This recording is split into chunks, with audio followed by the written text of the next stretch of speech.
Tupe sir नमस्कार.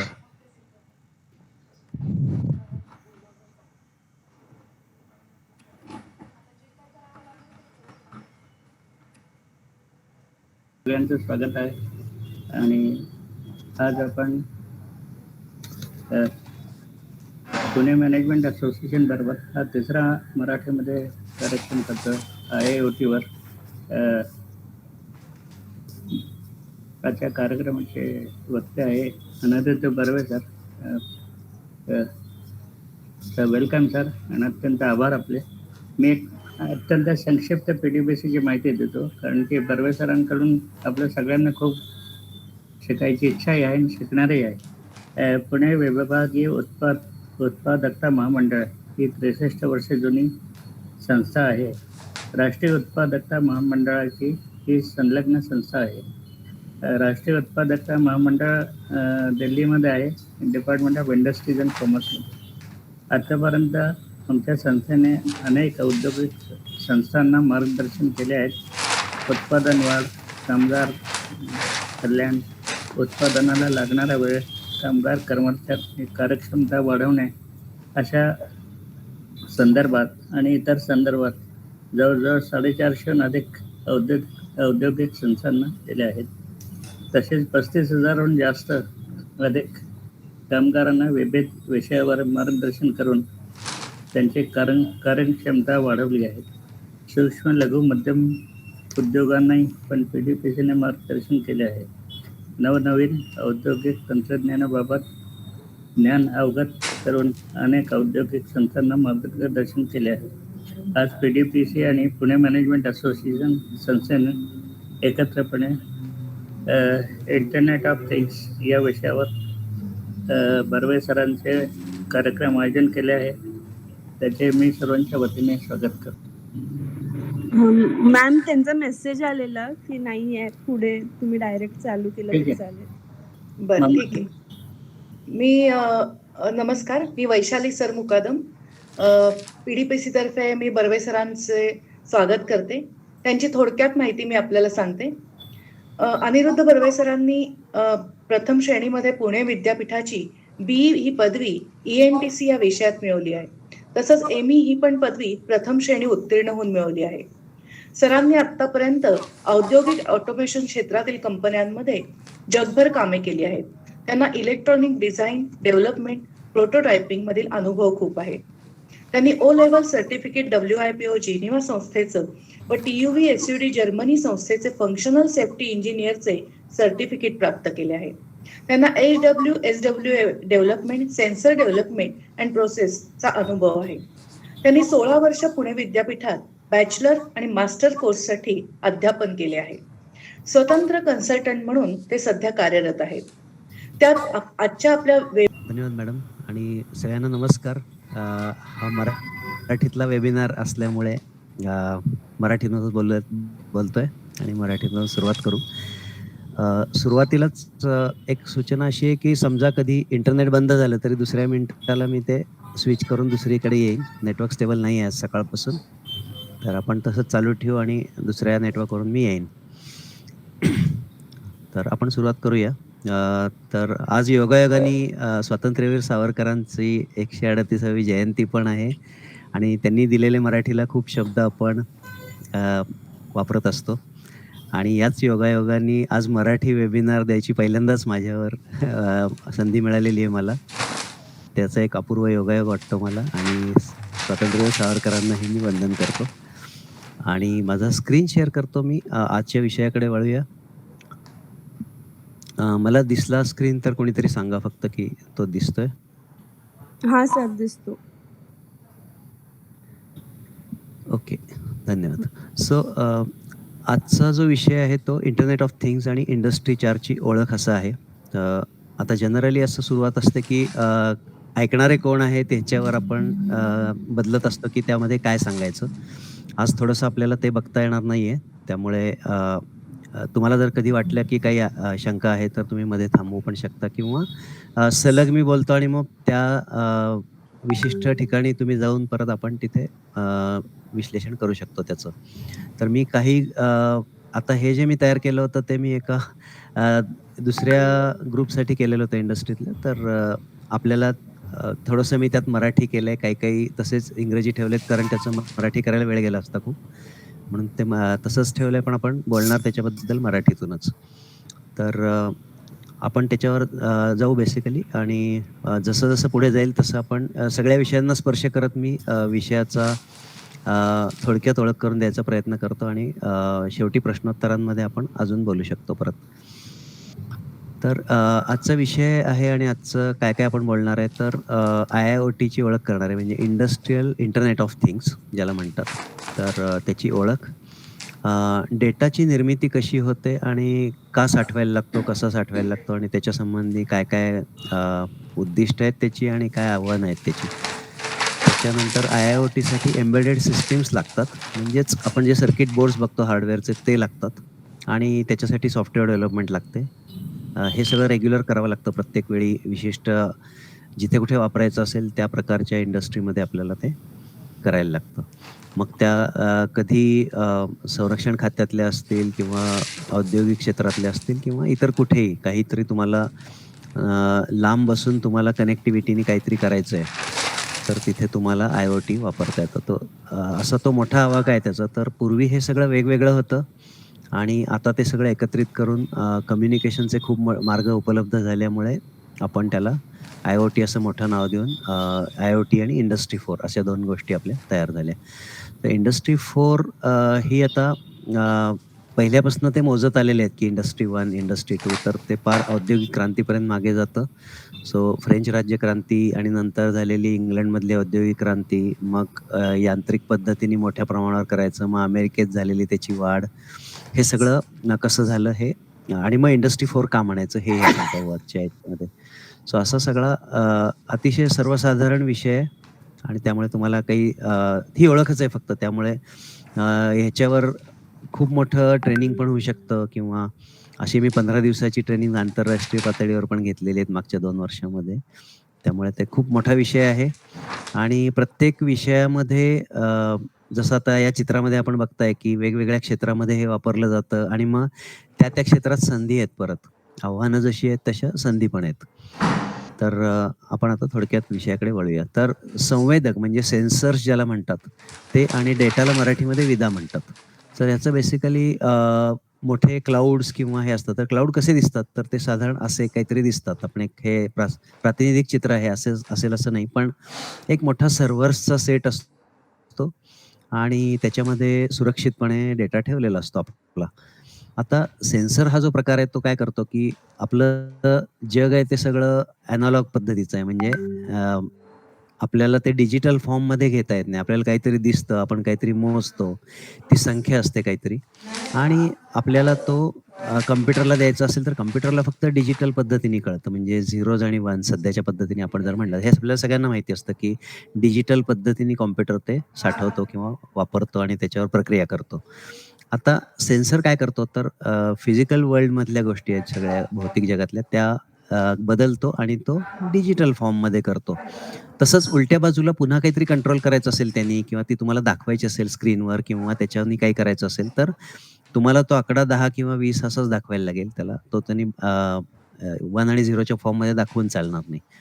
म्हणजे computer पण आतमध्ये प्रोसेस करतो आणि तुम्हाला तो देतो. या सगळ्याला डेटा म्हणतात. म्हणजे संवेदक काय करतो, की गोष्टी मोजतो, जसं की तापमान आहे, ह्युमिडिटी आहे किंवा आर्द्रता म्हणू आपण त्याला, किंवा ज्या काही गोष्टी असतील, अंतर मोजेल, उंची मोजेल. तर जे काही गोष्टी मोजायच्या आहेत त्या मोजून तो तुम्हाला डिजिटल फॉर्ममध्ये देईल आणि मग एम्बेडेड सिस्टम जी असते ती त्याला बदलेल आणि तुम्हाला ती दाखवेल, की कशी आहे ती, किंवा प्रोसेस करून त्याचं कॅल्क्युलेट करून तुम्हाला दाखवेल, की आता ही गाडी एवढ्या पेट्रोलवर किती जाणार आहे. तर तुम्हाला ते दिसतं ज्यावेळी गाडीच्या स्क्रीनवर, त्यावेळी तुम्हाला किंवा किती पेट्रोल उरलंय हे दाखवायला तुम्हाला ते मोजायला लागतं कुठेतरी आधी. मग ते त्याच्यावर काहीतरी त्याच्यावर संस्कार करून मग तुम्हाला तो दिसतो, की हे असं आहे. तर असे सेन्सर सगळीकडे वापरलेले असतात आणि जगामध्ये आत्ता 20 साली जर जो डेटा उपलब्ध होता त्याच्यानुसार 11 अब्जपेक्षा जास्त उपकरणं ज्याच्यामध्ये मायक्रो कंट्रोलर वापरलेला असतो. म्हणजे त्याला मायक्रो कॉम्प्युटर म्हणतात किंवा ज्या आपल्या छोट्या-छोट्या गोष्टीसुद्धा असतात त्याच्यामध्ये एक मायक्रो कंट्रोलर नावाचा छोटी चिप असते आणि त्यांनी सगळं कंट्रोल होतं. मग त्याला सेन्सर जोडलेले असतात, त्याला इकडे ॲक्च्युएटर जोडलेले असतात. म्हणजे रिलेने ऑन ऑफ करायचं असेल, दिवे लावायचे असतील किंवा जे काही त्याच्यावर कंट्रोल करायचं आहे आपल्याला, ते सगळं आपण त्याला जोडलेलं असतं. तर अशी उपकरणं 11 अब्जपेक्षा जास्त होती जगात आणि ती वाढत एक 2025 मध्ये 41 अब्ज होणार आहेत, असा अंदाज आहे आंतरराष्ट्रीय संस्थांचा. म्हणजेच चौपट वाढ 5 वर्षात अपेक्षित आहे आणि IoT असणार आहेत ती म्हणजे काय? तर ती इंटरनेटला कुठून तरी जोडलेली असणार आहेत वेगवेगळ्या पद्धतीने. काय पद्धती आहेत ते आपण बघूया पुढे. पण ही वेगवेगळ्या प्रकारे जोडलेली असणार आहेत कशाला तरी आणि अशी 41 अब्ज असणार आहेत. आता ज्यावेळी 41 अब्ज असतात, त्यावेळी त्याचं एक ठराविक काहीतरी आयुष्यमान असतं, की त्या काही वर्षांनी जुन्या होणार आहेत, बदलायला लागणार आहेत. मग आपलं अगदी छोटं वजन करायचं यंत्र असेल घरातलं, मायक्रोवेव्ह ओव्हन असेल किंवा वॉशिंग मशीन असेल, या सगळ्यामध्ये एक मायक्रो कंट्रोलर आणि हल्ली ते जोडलेले असतात, की तुम्ही जोडा किंवा न जोडा हा तुमचा चॉईस असतो, पण त्यात सोय असते. म्हणजे आपण म्हणतो, की टीव्ही आहे तो इंटरनेट रेडी आहे किंवा फ्रीज असतो. आता LGचे किंवा Samsungचे फ्रीज असतात, ते तुम्ही ब्लूटूथला जोडता किंवा ॲपनी तुम्ही ऑफिसमध्ये बसून ते गोष्टी चालू बंद करू शकता. तर ह्या सगळ्या IoTच्या अंतर्गत येणाऱ्या गोष्टी आहेत. मोठ्या प्रमाणामध्ये हा विदा जमा होतो, डेटा जो आहे तो. कारण सेन्सर हा दर सेकंदाला अगदी 10 ते 100 पर्यंत व्हॅल्यूज तुम्हाला देत राहतो वेगवेगळ्या. काहीतरी मोजत राहतो आणि काहीतरी देत राहतो. आता हा साठवायला लागतो. साठवल्यावर त्याच्यावर काम करायचं आणि मग त्याच्याने काहीतरी करायचं आणि मग तो कोणाला तरी पाठवायचा. त्याचा काहीतरी एनालिसिस करून त्याचे निष्कर्ष काढायचे आणि ते कोणाला तरी सांगायचे. हे सगळं त्या क्लाउडमध्ये होत असतं. त्या क्लाउडची उपलब्धता आणि नव्या संधी त्यामुळे येत आहेत. आता ते सेन्सर किती माहिती देतात, तर ती सतत माहिती येत राहते सातत्याने आणि ती साठवून प्रक्रिया करून वापरायची आहे. म्हणजेच आपल्याला ते सारखे जोडलेले पाहिजेत. म्हणजे विजेचं कनेक्शन पाहिजे त्याला, त्यातले कॉम्प्युटर्स नेहमी चालू पाहिजेत. त्याच्यावर आलेला डेटा जो आहे तो घ्यायचा आहे. त्याच्या सिक्युरिटीची पण काळजी घ्यायची आहे, की दुसऱ्या कोणाला तो मिळत नाहीये किंवा कोणी चुकीचा डेटा तिथे टाकत नाहीये. हे सगळं कारण मग आपली निर्णय प्रक्रिया सगळी बदलेल त्याच्यावरती पुढे. तर त्याची पण काळजी घ्यायला लागते. तर म्हणून आलेले सेन्सर्स आपलेच सेन्सर आहेत का बघायचं आणि त्याची माहिती साठवून ठेवायची. हे क्लाउडला किंवा कॉम्प्युटरला करावं लागतं. प्रत्येक वेळी तो क्लाउडच्या स्वरूपात असेल असं नाही, तर एखाद्या ऑफिसमध्ये ठेवलेला साधा एक कॉम्प्युटर असेल, की जो त्यांच्या नेटवर्कला जोडलेला असेल त्या कंपनीच्या छोट्या. म्हणजे छोटी कंपनीसुद्धा हे वापरू शकते आणि मोठ्या कंपन्या जे आता आपल्याला माहिती आहेत, की Google आहे, Amazon आहे, Microsoft यांचे सगळ्यांचे आपले क्लाउड्स असतात ते भाड्याने देतात आपल्याला. आता Google सुद्धा तुम्हाला सांगतं, की तुमच्या मेलचे आता 15 GB भरत आलेले आहेत, तर तुम्ही विकत घ्या आमच्याकडून. तुमचे फोटो तुम्ही जाऊ देऊ नका, ते ठेवा आमच्याकडे. मग त्यांना अशी अपेक्षा असते, की तुम्ही सबस्क्राईब कराल आणि तुम्ही दर महिन्याला त्यांना पैसे देऊन तुमचं सगळी जुनी माहिती तिथे ठेवाल, ईमेल्स ठेवाल. म्हणजे 15 GB पर्यंत ते मोफत देतात. पण आता असं झालंय, की आपले मोबाईलचे मेगापिक्सेल्स वाढल्यामुळे साधा फोटो काढला तरी 6 ते 8 MBचा येतो आपला आणि मग आपल्याला वाटतं, की ते ठेवावेत, त्याच क्वालिटीने ठेवावेत. म्हणजेच आपल्याला आपली जागा पुरत नाही आणि मग तो त्यांचा व्यवसायाचा भाग असतो. तर तसं एकूणच ती माहिती साठवणं आणि ती योग्य आणि अचूक ठिकाणी पाठवणं हे एक काम असतं. त्याच्यानंतर नवीन अंदाजानुसार मगाशी आपण जसं म्हटलं तसं 41 अब्ज इंटरनेटला जोडलेली उपकरणं असतील. जी आत्ता होती ती 7 अब्ज होती ती किंवा 11 अब्ज जी होती ती सगळी जोडलेलीच होती असं नाही. पण आता येणारी सगळी आहेत ती मात्र इंटरनेट रेडी अशी आहेत. आणि त्याची पण कारणं आहेत आपण बघूया पुढे. तर जो डेटा तयार होईल तो इतक्या मोठ्या प्रमाणावर आहे, की आत्ता आपण एक टेराबाईटची हार्ड डिस्क म्हणतो. तर ती 10⁹ एवढे टेराबाइट्स एवढा डेटा तयार होईल तो, असा अंदाज आहे. तो खूप अजस्त्र असा डेटा असणार आहे, येणार आहे आणि त्याच्यामुळे त्याची आव्हानं आणि संधी आहेत आपल्याला. त्याच्याच बरोबर एवढा डेटा आल्यावर तो मॅन्युअली काही करणं शक्य नसतं माणसाला. म्हणजेच त्याच्यावर अशी काहीतरी सोय करायला लागते, की कृत्रिम बुद्धिमत्ता आणि कृत्रिम आकलनशक्ती म्हणजे ज्याला AI आणि मशीन लर्निंग म्हणतो आपण, ते वापरून जे अनावश्यक आहे किंवा लागणार नाहीये किंवा तुम्ही गेल्या 2 वर्षात जे वापरलं नाहीये, तर ते काढून टाकणं. जसं तुम्हाला मोबाईल सांगतो, की डुप्लिकेट फाईल आहेत तुमच्या मोबाईलमध्ये त्या तुम्ही काढून टाका. मग तो क्लिअर करा. मग तो सांगतो, की हे व्हिडिओ आहेत तुमच्याकडे WhatsAppचे आहेत, Telegramचे आहेत. तोच तुम्हाला आणून देतो. म्हणजे हे काय आहे, की ही कृत्रिम बुद्धिमत्ता आहे. तुम्हाला नाही जाऊन शोधायला लागत, की 4 ग्रुपवर आलेले तेच चित्र आहे आणि तुमच्याकडे खूप साठली आहेत. तर ते कसं काढायचं? तर ते क्लाउडच्या लेव्हलला ते आपलं आपण पण काढून टाकू शकतात. त्याचे निर्णय कसे घ्यायचे याचे नियम तुम्ही एकदा दिले, की तो क्लाउड स्वतःचं स्वतः करून घेतो, की ही अनावश्यक माहिती आहे ते तोच ठरवतो आणि तो काढून टाकतो. कारण असं नाही केलं तर एवढ्या मोठ्या डेटाला कोणी माणूस बसून तिथे करेल असं शक्य नसतं. आणि म्हणून कृत्रिम बुद्धिमत्तेचं आता खूप ॲप्लिकेशन्स वाढलेले आहेत आणि आपल्याला ते लागतं आता. इंडस्ट्री 4 बद्दल बोलायचं तर जुन्या काळात ज्यावेळी औद्योगिक क्रांती झाली इंग्लंडची, आपण म्हणतो की विविंग आणि कपड्यांचा उद्योग सुरू झाला. भारतातून कापूस नेऊन त्यांनी कपडे तयार करून परत जगभर विकायला सुरुवात केली. तर ते जेव्हापासून सुरू झालं त्याला रेफरन्स म्हणून इंडस्ट्री 1 म्हणतात. त्याला कशाला तरी म्हणायचं म्हणून. कारण त्याच्या आधी औद्योगिक उत्पादन आणि लार्ज स्केलवर करायची पद्धत नव्हती. जिथे-जिथे स्थानिक कारागीर असतील ते बनवून तिथल्या मार्केटला फक्त विकायचे आणि बार्टर सिस्टमनी वस्तूच्या आदान-प्रदानातून ते त्याचा व्यापार व्हायचा. त्याला इंडस्ट्री 1 म्हणतात, की ते स्थानिक होतं आणि त्याच्यातून पहिल्यांदाच मशीन वापरून काहीतरी करायची सोय झाली यांत्रिक पद्धतीने. तर मग ती जी सुरुवात झाली युरोपमध्ये त्याला इंडस्ट्री 1 म्हणून रेफरन्स घेतल्या. त्यानंतर इंडस्ट्री 2 मध्ये मास प्रोडक्शन हे आलं. म्हणजे आधी फक्त काय, की माणसाने जी गोष्ट करायची ती यंत्रांनी करायची. ओतीव काम करून एखादा प्रॉडक्ट परत-परत करायचा किंवा प्रेस वापरून काहीतरी आकार द्यायचे पत्र्याला. हे इंडस्ट्री 1 होतं. इंडस्ट्री 2 मध्ये मास प्रोडक्शन आलं. म्हणजे काय, की समजा तुम्हाला काहीतरी पार्ट्स बनवायचे आहेत, की तुम्हाला एखाद्या इस्त्रीचा समोरचा फक्त पत्रा बनवायचा आहे. मग तुम्ही एक स्क्वेअर मीटरचा एक पत्रा घेतला मोठा, तर त्याच्यामध्ये किती अशा बसतील, याचं नियोजन करून तुम्ही एकाच प्रेसच्या ऑपरेशनमध्ये 50 तसे इस्त्रीचे तुकडे पाडले, की जे इस्त्र्यांना बसतील. उदाहरण एक. किंवा कुठलाही एक पार्ट आहे, तर तो एका ऑपरेशनमध्ये मल्टिपल करून मास प्रोडक्शन कसं करता येईल त्याची असेंबली करून हे सुरू झालं. कारण मग जाहिरातीचं युग आलं, मग रेडिओ, टीव्ही पण आले होते तोपर्यंत. रेडिओ आला होता आधी. मग हे मास प्रोडक्शन सुरू झालं. इंडस्ट्री 3 हा थोडासा नंतर सुरू झाला. तोही मागच्या शतकात झाला होता, की 1970च्या साधारण दरम्यान ज्यावेळी आलं, की थोडंसं कॉम्प्युटर्स आलेले होते. कॉम्प्युटर्स 50 सालीच आलेले होते, पण त्याचा प्रत्यक्ष वापर आणि अमेरिकेत किंवा युरोपमध्ये सरसकट वापरायला लागणं कंपन्यांनी आपले कॉम्प्युटर हे 70 सालापर्यंत झालेलं नव्हतं.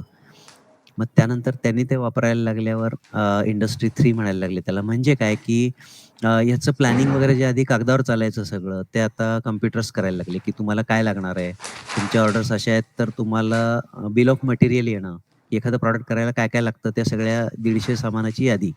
मग ती यादी तुमच्याकडे असेल, तर कॉम्प्युटरला ती यायला लागली, की कॉम्प्युटरमुळे, की हे नाहीये. नाहीतर मग माणसाने केलं, की त्यामध्ये त्रुटी आणि जाणारा वेळ किंवा 2-2 माणसांनी ते परत तपासत बसणं. यापेक्षा कॉम्प्युटरायझेशन तिथे आलं आणि इलेक्ट्रॉनिक्सचा वापर सुरू झाला. म्हणजे इथे असं चित्रात दाखवलंय, की कन्व्हेअर वापरायला लागले होते लोकं. कन्व्हेअर बेल्टवर यायचं आणि ते तुम्ही काहीतरी त्याच्यावर प्रोसेस करून पुढे सरकवायचं.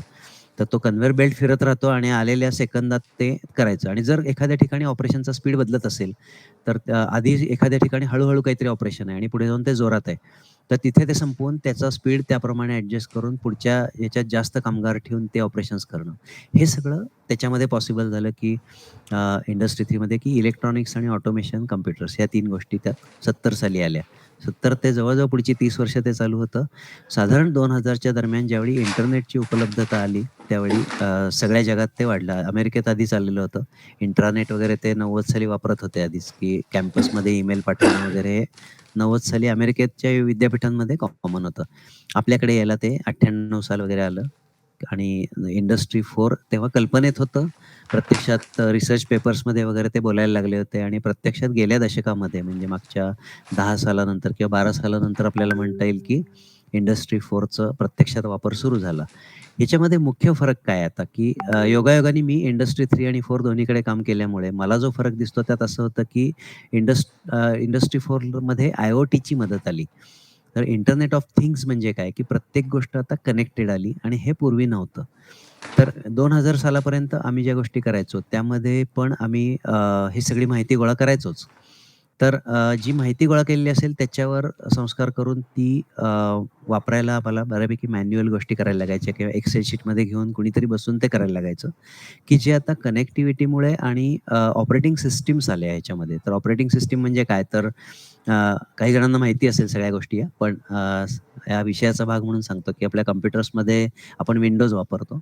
तसं एम्बेडेड सिस्टम्समध्ये पूर्वी असं काही नव्हतं. त्या एनालॉग सिस्टम्स होत्या, कंट्रोल सिस्टम्स किंवा ऑपरेटिंग सिस्टम छोटीशी करून ती एखाद्या पोर्टेबल डिव्हाइसवर टाकणं किंवा छोट्या अगदी तुमच्या लहान-लहान गोष्टींमध्ये सुद्धा ऑपरेटिंग सिस्टम येणं. जशी आता Android आली आपल्या मोबाईलमध्ये, ही एक ऑपरेटिंग सिस्टम आहे. तर ह्या आल्यामुळे कसं झालं, की त्या ऑपरेटिंग सिस्टमचं कामच असं असतं, की एका वेळी अनेक कामं करणं आणि स्वतः त्याची प्रायोरिटी ओळखून ती बदलून त्याप्रमाणे ती सिस्टम हँग होऊ देत नाही. त्या सिस्टमला तो रिकव्हर करतो स्वतःहून, त्यातल्या चुका स्वतःहून तो दुरुस्त करतो. अशा प्रकारची स्मार्ट सिस्टम आली म्हणून आपण त्याला स्मार्टफोन पण म्हणतो. तर स्मार्ट म्हणजे काय तर बऱ्याच गोष्टी स्वतःच समजून करतो आणि हल्ली आता आपण बघतो, की एआय आणि एम-एलमुळे तो जास्त स्मार्ट झालेले आहेत, की तुम्ही जर सहज एखाद्या विषयाचं काही चर्चा करत बसला असाल, तर थोड्या वेळाने तुम्हाला त्याचे सजेशन्स येतात किंवा त्याची माहिती आगाऊपणे तो तुम्हाला देतो, की तुम्ही आत्ता ह्याच्याबद्दल बोलत होतात, तुम्हाला बहुतेक ह्याच्यामध्ये इंटरेस्ट असेल, असं Amazon किंवा Googleवरून तुम्ही आता विकत घ्या असं ते सांगतात तुम्हाला. तुम्ही कशाही बद्दल बोला, तर तुमचा फोन जर चालू असेल बाजूला, तर थोड्या वेळाने तुम्हाला त्याच्या संबंधी बातम्या, नोटिफिकेशन, Facebookमध्ये जाहिराती किंवा जिथे कुठे जाल, तर त्यांना ती माहिती ते गोळा करत राहतात हल्ली त्याच्यावरून. कारण तुमचा माईक आणि इंटरनेट चालू असतं नेहमी. ते चालू ठेवून तुम्ही बोलला, की त्यांना मिळतं. म्हणजे ही जी कनेक्टिव्हिटी आली आहे, ती आता IoTमध्ये जास्त त्यांच्या दृष्टीने कामाची झाली आहे, कंपन्यांच्या दृष्टीने. आणि इंडस्ट्री 3 मध्ये IoT वेगळ्या प्रकारे होतं. कनेक्टिव्हिटी नसलेलं IoT होतं. म्हणजे आम्ही ज्यावेळी काम करायचो, त्यावेळी आम्ही टेलिफोनचे मॉडेम वापरायचो आणि आम्ही उत्तर प्रदेश किंवा पंजाबमध्ये दिलेल्या यंत्रांना आम्ही इथून प्रोग्राम बदलू शकायचो त्यांचे किंवा आम्ही त्या मशीन्सचे काही गोष्टी आम्ही तिथून गोळा करून इथे घेऊ शकायचो पुण्यात. तर हे अगदी कॉमन होतं त्यावेळी आणि असं वापरायचे लोकं, की एक मशीनचं पॅनल दिलंय तर त्याच्यामध्ये एक मॉडेम देऊन ठेवायचं. त्यांना सांगायचं फक्त, की आता तो तुम्ही तिकडे जोडा. तो 9 पिनचा कनेक्टर आहे तो जोडा आणि मग आम्ही सांगतो तुमच्या मशीनला काय झालंय. हा प्रकार 90च्या नंतर आलेलाच होता. सो तो पण एक प्रकारचा IoT होता, पण त्याला IoT म्हणत नव्हते. आणखी दुसरा एक फरक असा झाला, की येणाऱ्या प्रत्येक हार्डवेअरला कॉम्प्युटरसारखाच IP ॲड्रेस आला. IP ॲड्रेस म्हणजे काय? तर एक युनिक आयडी असतो त्या हार्डवेअरचा आणि तो जगात त्या नंबरचा एकच डिव्हाइस असतो. त्यामुळे आपल्याला ते लक्षात येतं, की हे कुठून आलेलं आहे आणि त्याची लोकेशन काय आहे वगैरे सगळं. एकदा इंटरनेटला जोडलं, की आपल्याला कळतं, की हा फोन कुठे आहे किंवा हा कॉम्प्युटर आता कुठून वापरला जातो. हे जसं कळतं, ते कनेक्टिव्हिटी आली, की IP ॲड्रेस पण तुमचा मिळतो. कारण तो नेटवर्कला जोडलेला असतो. तर हा फरक इंडस्ट्री 3 आणि 4 मध्ये आला, की त्यामुळे स्मार्ट गोष्टी झाल्या आणि एकूणच मधल्या काळात जी काही प्रगती झाली होती, त्यांनी एफिशियंट मोटर, एफिशियंट ड्राईव्हज किंवा ज्या वेगवेगळ्या पद्धती आल्या, तर हे सगळं आणि त्याच्या कनेक्टिव्हिटीची जोड, त्याला रिमोटली तुम्ही त्या गोष्टी पाहू शकता. म्हणजे प्रत्येक वेळी माणसाने प्रवास करायची गरज नाही सगळीकडे. हे जे आलं त्याने इंडस्ट्री 4 अजून जास्त प्रत्यक्षात आलं आज. कारण मागच्या 20 वर्षात झालेली इंटरनेटची प्रगती आणि नुसतंच इंटरनेट नव्हे तर ब्लूटूथ पण नव्हता पूर्वी, तो आला. GSM मॉडेम नव्हते, जे की फोनवरनं आपण मेसेजच्या फॉर्ममध्ये त्या सिस्टमला आपण लांबून सांगतो, की तू कंट्रोल असं कर, तसं कर. तर हे पण त्यावेळी नंतर आलेल्या गोष्टी आहे. तर ह्या सगळ्या एकत्रितपणे वापर करून आपण ते आणि इंटरनेट याचा वापर करून आता इंडस्ट्री 4 मध्ये गरजेप्रमाणे आपण त्याला कनेक्टिव्हिटी आणून त्यांचा एकत्रित वापर करायला लागलो. म्हणजे एम्बेडेड सिस्टम त्याला लागते. तर एम्बेडेड सिस्टम म्हणजे काय असतं, तर 3 अब्ज मायक्रो कंट्रोलर्स दरवर्षी विकले जातात. तर प्रत्येक गोष्टीमध्ये एक मायक्रो कंट्रोलर असतो हे आपण सांगितलं. जसं वेगवेगळे वेअरेबल डिव्हाइसेस आहेत, रोबोट्स असतात, खेळणी असतात. अ, गाडीमध्ये तर आपल्या कारमध्ये जवळ-जवळ 20 ते 25 मायक्रो कॉम्प्युटर्स असतात. तुम्ही जरी साधी आता इलेक्ट्रिक व्हेइकल घेतली तरी त्यात 7 ते 8 वेगवेगळे छोटेसे इलेक्ट्रॉनिक मॉड्यूल असतात. वेंडिंग मशीन्स असतात. वेअरेबल म्हणजे तुमचे फोन असतात किंवा व्यायामाचं मोजणी करणारे छोटे-छोटे दंडाला बांधायचे काउंटर्स असतात तुमचे. फोन असतात, मेडिकल इक्विपमेंट सगळीकडे एक मायक्रो कंट्रोलर किमान असतो आणि याच्याने ते बनलेलं असतं आणि बऱ्याचशा ठिकाणी 2 किंवा 4 पण वापरतात. कारमध्ये तर 50-50 पण वापरतात. तर एम्बेडेड डिव्हाइस म्हणजे काय असतो हा? तर त्याला मायक्रो कंट्रोलर असतो आणि त्याला एक इनपुट असतो. इनपुट साइडला सगळे सेन्सर्स किंवा संवेदक ज्याला म्हणतात ते असतात किंवा काहीतरी माहिती आत आलेली असते कुठून तरी दुसऱ्या ज्याला जोडलंय त्या कॉम्प्युटरवरून. त्याच्यामध्ये आत प्रोसेस होते ती आणि काहीतरी आउटपुट असतो. असं त्याचं वर्गीकरण करता येतं सरसकट, की तो कसा काम करतो, तर त्याच्या काही पिन्सवरती त्याला मल्टिपल 30, 40, 100 पिन्स जे असतात त्याच्यावरती काहीतरी येतात माहिती आणि ती प्रोसेस करून तुम्हाला आउटपुट द्यायचा असतो. आणि त्यावेळी तुमचा ॲक्सेप्टन्स क्रायटेरिया डिफाईन्ड असला पाहिजे, की तुम्हाला काय द्यायचं आहे त्यातून. ओके. तुम्हाला काय कंट्रोल करायचं आहे, काय हवं आहे एंड युजरला हे सगळं ठरलेलं असतं. अशी ती सिस्टम असते त्याला एम्बेडेड सिस्टम म्हणतात. एम्बेडेड म्हणजे काय त्याच्यामध्ये अंगीभूत असते ती. तर ते जे हार्डवेअर असतं त्याच्यामध्येच त्यांनी सगळ्याचा समावेश केलेला असतो. म्हणजे त्याचा लागणारा प्रोग्राम, त्याचे लागणारे सिग्नल कंडिशनिंग. पूर्वी ह्या सगळ्या वेगवेगळ्या इलेक्ट्रॉनिक सर्किट लागायचे, की सेन्सर आहे तर मग त्याचा अ, तो मॅचिंग नसायचा या सगळ्याला. तो डायरेक्ट कंट्रोलरला जोडू शकायचं नाही म्हणून मग त्याच्यावर काहीतरी संस्करण करायचं आधी. मग मायक्रो कंट्रोलरला ते घेता येणार. मग त्यांच्या व्होल्टेज लेव्हल वेगळ्या होत्या. आताचे जे सेन्सर आलेत ते सरळ तुम्हाला सीरियल कम्युनिकेशनवर वायरवरती देतात तुम्हाला माहिती सगळी. आणि अनेक माहिती एकत्र देणारे पण संवेदक असतात, की एकच छोटंसं युनिट असतं, की जे तुम्हाला तापमान आणि आर्द्रता दोन्ही एकदम देतं तुम्हाला. टेम्परेचर, ह्युमिडिटी सेन्सर असतो कंबाईन. मग तो तुम्हाला काय करतो, की त्याच्या आतमध्ये 2 सेन्सर असतात आणि ते तुम्हाला सीरियल बसवर एकत्र देतात. मग युजरला काय होतं शेवटी, की 2 सेन्सर घेऊन दोघांचं वेगवेगळं काम करायचं, दोन्ही चालतात की नाही बघण्यापेक्षा दोन्ही एकत्र करू. म्हणजे सेन्सर्सचं पण आता विशिष्ट ॲप्लिकेशनसाठी आता कॉम्बिनेशन्स तयार झालेली आहेत. सो हे सगळं करण्यामुळे हार्डवेअरची किंमत तुमची कमी होते टोटल. तुमचं प्रॉडक्ट स्वस्त होत जातं आणि प्रोडक्शनला लागणारा वेळ, दुरुस्तीला लागणारा वेळ हे सगळं कमी होत जातं. या सगळ्याला एकत्रितपणे एम्बेडेड सिस्टम म्हणतात, की ज्या सोप्या आणि सरळ, साध्या, स्वस्त झालेल्या आहेत. आणि त्यामुळे आपल्याला सगळ्या गोष्टी आता कंपॅरेटिव्हली स्वस्तात मिळतात. 20 वर्षापूर्वी जे झालं असतं त्यापेक्षा आता सहज आणि स्वस्त सगळ्या गोष्टी मिळतात.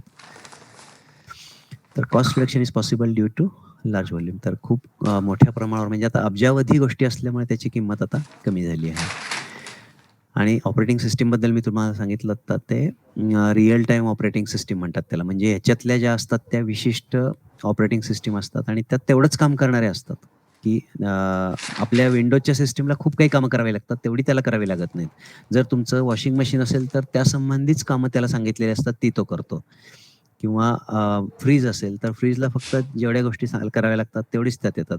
आणि तेच जर तुम्ही जेनेरिक म्हणलात, की एक कॉम्प्युटर असेल किंवा दुसऱ्या इतर मोठ्या गोष्टी असतील, सर्व्हर्स असतील, तर त्यांना प्रोग्राम करावे लागतात वेगळे आणि त्यांच्या ऑपरेटिंग सिस्टम या थोड्याशा बल्की असतात, मोठ्या असतात, जड जड असतात आणि त्याला लागणारी त्याच्यावरची जी जागा असते तुमच्या मेमरीतली ती पण खूप जास्त लागते. आता इथे जे चित्रात दाखवलेत हे सगळ्या आपल्या गोष्टी रोजच्या वापरात असतात. की ज्या मायक्रो कंट्रोलरनी नियंत्रित होत असतात. आपल्याला लक्षात येत नाही, पण आपण हे सगळं वापरत असतो किंवा बघत असतो आणि याच्यामध्ये मोठ्या प्रमाणामध्ये मायक्रो कंट्रोलर्सचा वापर होतो आणि या सगळ्या एम्बेडेड सिस्टम्स आहेत आणि या सगळ्या कनेक्टेड आहेत. सो आत्ता पण आपण जे म्हणलं, की वायफाय आहे, ब्लूटूथ, GSM किंवा इतर अजून पुढे आपण काही मार्ग पाहणार आहे कम्युनिकेशनचे. तर या सगळ्यामध्ये अ, हे कुठे ना कुठे जोडलेले असतात सगळ्या गोष्टी कोणाला तरी आणि त्यामुळे वायरलेस करण्याकडे भर असतो सगळ्या गोष्टींचा, की तुम्ही 2 मोबाईल शेजारी-शेजारी ठेवून फोटो किंवा गाणी ट्रान्सफर करणं. इथपर्यंत ते आता सोपं झालेलं आहे. कुणालाही करता येतं. म्हणजे त्याला वापरणाऱ्याला हे कळत पण नाही, की आपण कम्युनिकेशन करतोय किंवा काही करतोय.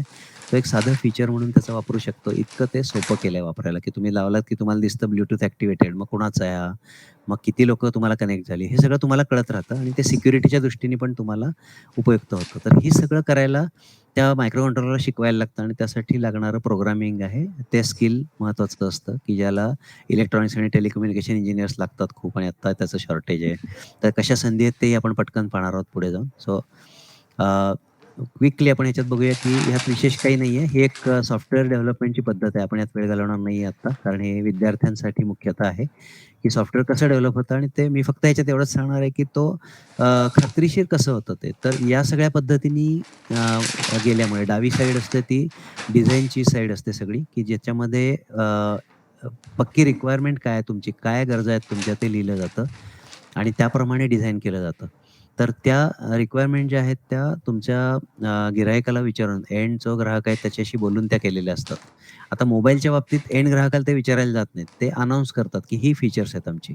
पण जिथे औद्योगिक प्रॉडक्ट्स आहेत तिथे मात्र त्या विचाराव्या लागतात आपल्याला. कारण त्या एवढ्या मास प्रोडक्शनमध्ये नसतात त्या, की 100 पाहिजेत, 50च पाहिजेत. तर त्या वापरणाऱ्याला आधी विचारायला लागतं आणि मग त्या विचारल्या, की त्याचा इकडे त्याची स्वीकारार्हता किंवा ॲक्सेप्टन्स क्रायटेरिया काय आहे, त्याचं आधीच करून दोघांची साईन घेतली जाते, की हे तुम्हाला असं पाहिजे आणि झाल्यावरती त्यांनी काय-काय आम्ही तपासून बघणार आहोत, ते पण त्याने दिलं असतं आणि मग ते लक्षात घेऊन त्याचं उलटं त्याची सगळी डिझाइन प्रोसेस असते त्याची. सो डावीकडची बाजू आहे ती सगळी डिझाइनची आहे आणि उजवीकडची टेस्टिंगची आहे आणि लोकांना असं वाटतं, की सॉफ्टवेअर लिहिणं म्हणजे फक्त कोडिंग आहे.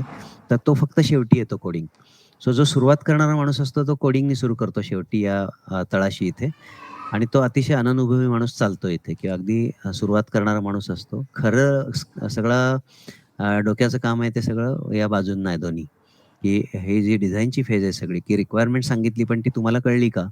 तर हे जे इथपासून सुरू होतं ते अनुभवाने यायला लागतं. सो 5 ते 10 वर्षाचा अनुभव आलेले लोकं इतर क्षेत्रात काम करतात आणि नवीन असताना सगळे 2-3 वर्ष लोकं कोडिंग करतात. म्हणजे तुम्ही जर मुलांना विचारलं, "तू काय करतोस?" तर पहिल्या 3 वर्ष मुलांना सांगतात, की "आम्ही कोडिंग करतो."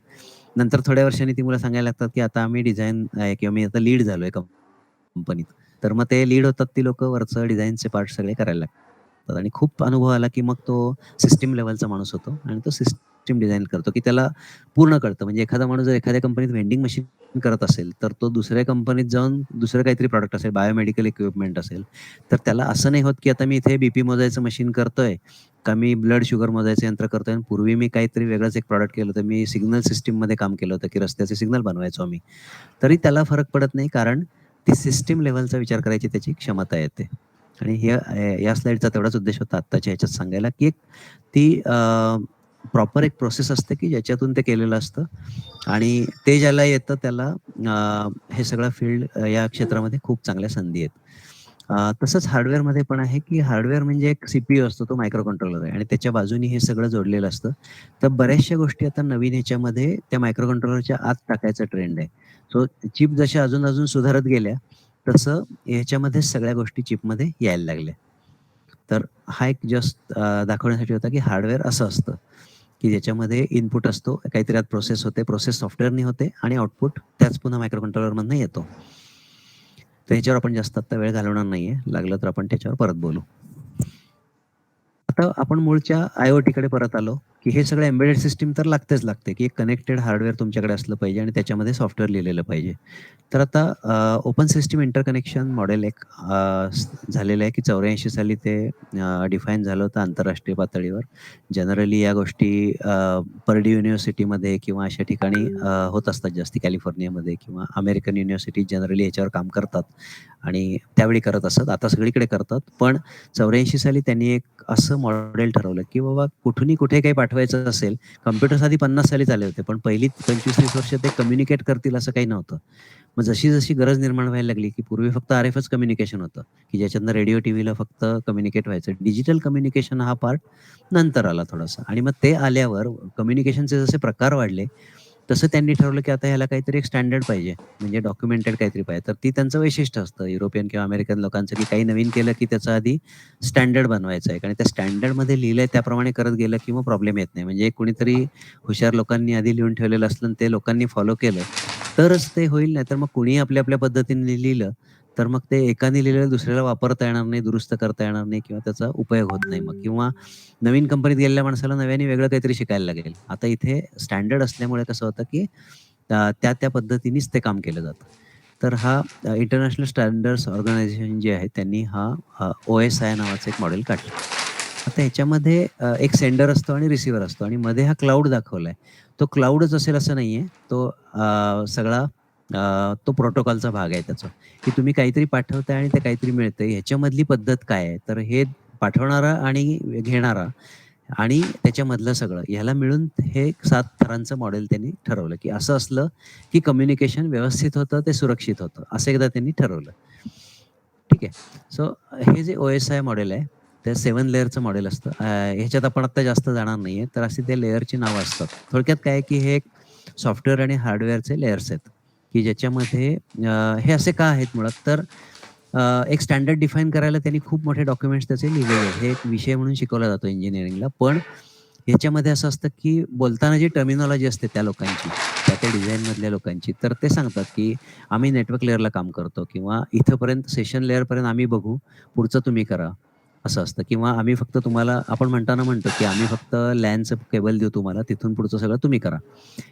ही जी टर्मिनॉलॉजी असते काम करणाऱ्यांची बोलण्याची ते समोरच्या काम करणाऱ्याला आणि काम देणाऱ्याला दोघांना कळून जातं, की हे कशाबद्दल बोलतायत किंवा ह्यांचा स्कोप काय आहे? हे पण कळण्यासाठी प्लस लोकांना एकूणच त्याची माहिती मिळण्याच्या दृष्टीने किंवा जो अभ्यास केलेला असतो तो इकडे प्रत्यक्षात आणताना तुम्हाला या पद्धती उपयोगी पडतात, की हे जे लेयर्सची नावं आहेत ती. आणि बेसिकली ट्रान्सपोर्ट लेयर हा याचा महत्त्वाचा पार्ट आहे. आपण ते मराठीतून बघू, की हे म्हणजे काय असतं, नक्की काय करतात ते? तर आपण थोडंसं त्याच्यात थोडक्यात बघूया. तर एक आपण काहीतरी आपण आपल्या पद्धतीने घेऊ, की ईमेल करायचा आहे आपल्याला. तर आपण ॲप्लिकेशन लेयरला काम करतो. आता ह्याच्या रेफरन्सनी मी बोलतोय, की हे 7 लेयर्स आहेत. त्याच्या नावांमध्ये आत्ता आपण जात नाही, कारण आजचा आपला तो स्कोपच नाहीये. पण तुम्ही जर वाचलत तर तुम्हाला 7 लेयर्सवरती खूप माहिती मिळेल. OSI मॉडेलच्या 7 लेयर्स आणि ते गेली 50 वर्ष लोकं वापरतायत. तर ॲप्लिकेशन लेयर म्हणजे काय असतं, की जिथे आपण प्रत्यक्ष काहीतरी ॲप्लिकेशन बघतो. तुम्ही मोबाईलचं तुमचं WhatsApp हे एक ॲप्लिकेशन झालं किंवा तुम्ही ईमेल करताय किंवा Skype आहे. हे तुमचं ॲप्लिकेशन आहे. वेगवेगळे ॲप्स म्हणजे ॲप्लिकेशन लेयर आहे तो तुमचा. प्रत्यक्ष वापरकर्ता जो आहे तो वापरेल. हां, मग तो एखादा ब्राउझर असेल किंवा ॲप्लिकेशन असेल. मग काय होतं, की तुम्ही काहीतरी टाकलंय त्याच्यामध्ये, की तुम्ही काहीतरी विकत घेताय किंवा तुम्ही युजर नेम पासवर्ड टाकताय. तर तुम्ही तुमच्या भाषेत टाकताय.